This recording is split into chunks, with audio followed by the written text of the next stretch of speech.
TRS నేతలకు వచ్చే కోపాన్ని వీ కెన్ ఆల్వేస్ అండర్స్టాండ్. కానీ రెండవ సమస్య అంటే ఏ న్యూస్ వేస్తారు? బీఆర్ఎస్ అడిగి తెలంగాణ భవన్లో పర్మిషన్ తీసుకొని న్యూస్ వేయరు కదా. సో తెలంగాణ భవన్లో అనుమతులు తీసుకొని న్యూస్ వేయరు. News media is independent. Of course news media ఇండిపెండెంట్గా లేదు కనుకనే ఈ సమస్యలు వస్తున్నాయి. బయాస్డ్గా ఉండడం వల్లనే ఈ సమస్యలు వస్తున్నాయి. ఏదో ఒక రాజకీయ ఎజెండాలను మోసుకెళ్ళడం వల్లనే సమస్యలు వస్తున్నాయి. మన ఇంకో 2-3 ఛానళ్ళు కూడా అన్నారు, మనకు అందరికీ తెలుసు ఆయన ఎవరిని అంటున్నాడని. నేను చెప్పాల్సిన అవసరం లేదు, మీరు చెప్పాల్సిన అవసరం లేదు.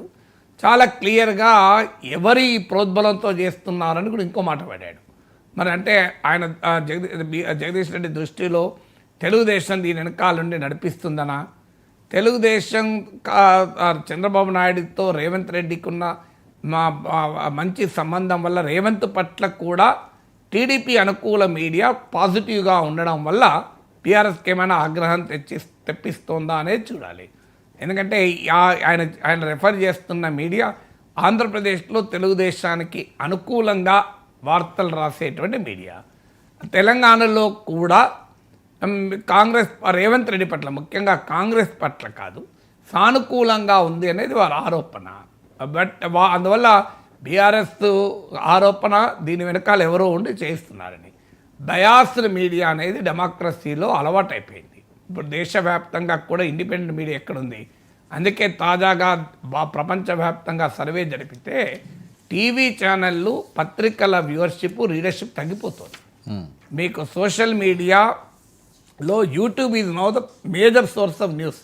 మీకు వరల్డ్ వైడ్గా ఇండియాలో కూడా 54% మేము యూట్యూబ్లో న్యూస్ చూస్తున్నామన్నారు. అక్కడ కూడా మళ్ళీ ట్రస్ట్ డెఫిసిట్ వచ్చింది. యూట్యూబ్లో కూడా, సోషల్ మీడియాలో కూడా ఎట్లా పడితే అట్లా. కనీసం టీవీలలో పత్రికల్లో కనీసం కొంతన్నా క్యూరేటింగ్ ఉంటుంది. అంటే మంచి చెడు రైటా రాంగా అనే కాస్త స్క్రీనింగ్ ఉంటుంది.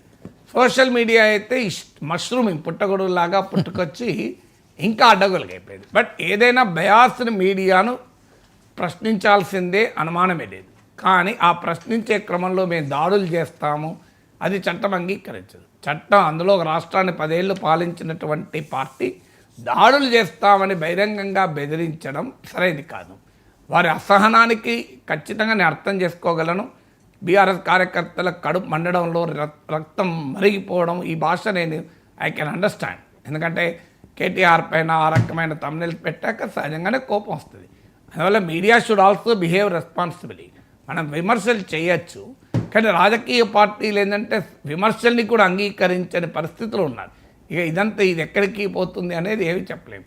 కానీ బహిరంగంగానే మేము దాడులు చేస్తాం అని ఇంకోటి బీఆర్ఎస్ను వ్యతిరేకిస్తే తెలంగాణనే వ్యతిరేకించినట్లు, ఉద్యమకాలము మాటలు తెలంగాణ ఎక్కడ తింటున్నారు, ఎడబతుకుతున్నారు అంటే ఇండైరెక్ట్గా ఏం చెప్తున్నట్లు.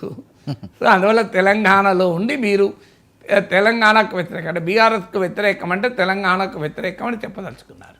అందువల్ల BRS has every right to protest, దాంట్లో ఏం డిస్ప్యూట్ లేదు.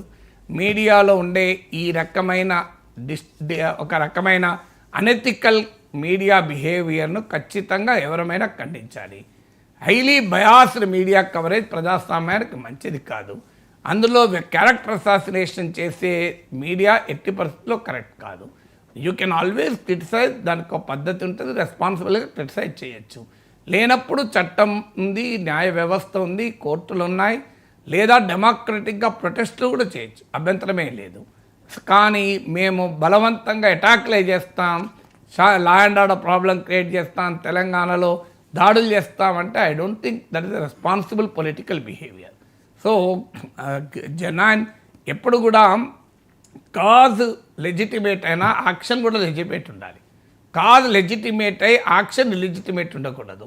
కాజ్ ఇల్లెజిటిమేట్ యాక్షన్ లెజిటిమేట్ ఉండకూడదు.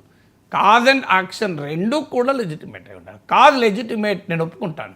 అలాంటి కవరేజ్కు పట్ల వారు కోపాన్ని వ్యక్తం చేయడం, అభ్యంతరాన్ని వ్యక్తం చేయడం ఈజ్ రైట్. కానీ యాక్షన్ మీద దాడులు చేస్తాం, తెలంగాణ ఎట్లుంటామో చూస్తాం, ఇవి మనం తెలంగాణ ఉద్యోగాల్లో చాలా చూసాం కదా. భూములు ఆక్రమించుకున్న అందరూ భూములు లాక్కుంటా ఉన్నాడు, ఎవరు భూమి లాగింది లేదు. మీకు లగడపాటి రాజగోపాల్, పద్మాలయ స్టూడియోస్ ధర్నాలు చూసాం, ఎన్ కన్వెన్షన్ గురించి చెప్పాం. ఆఖరికి రేవంత్ రెడ్డి కొలగొట్టాడు తప్ప కేసీఆర్ 11 ఏళ్ళు ఏం కాలే. అయ్యప్ప సొసైటీ చూసాం, ఇవన్నీ చూసాం. తెలంగాణలో సినిమాలు ఎట్లా తీస్తామన్నారు, వాళ్ళకే అవార్డులు ఇచ్చి గౌరవాలు ఇచ్చి వాళ్ళే మీకు మళ్ళీ కేసీఆర్ను కేటీఆర్ను పోడడం మనం చూడలేదా? మీకు ఎల్బీ స్టేడియం సాక్షిగా అందరం చూశాం కదా. సో ఇవన్నీ తెలంగాణ ఉద్యమ కాలంలో చూసింది. అప్పుడంటే కొత్తదనం. ఇప్పుడు 11 ఏళ్ళ అనుభవం కూడా చూశారు, 10 ఏళ్ళ అనుభవం కూడా చూశారు కదా. 10 ఏళ్ళ అనుభవంలో కూడా మరి ఏం చేశారనే క్వశ్చన్ వస్తుంది కదా. అందువల్ల ఈ బెదిరింపులు హెచ్చరికలు కరెక్ట్ కాదు, అభ్యంతరం చెప్పడానికి హక్కు ఉంది. సరే మరొక అంశం, సరైన నిర్ణయం తీసుకోకపోవడం వల్లనే చాలా అనర్థాలు జరుగుతాయి.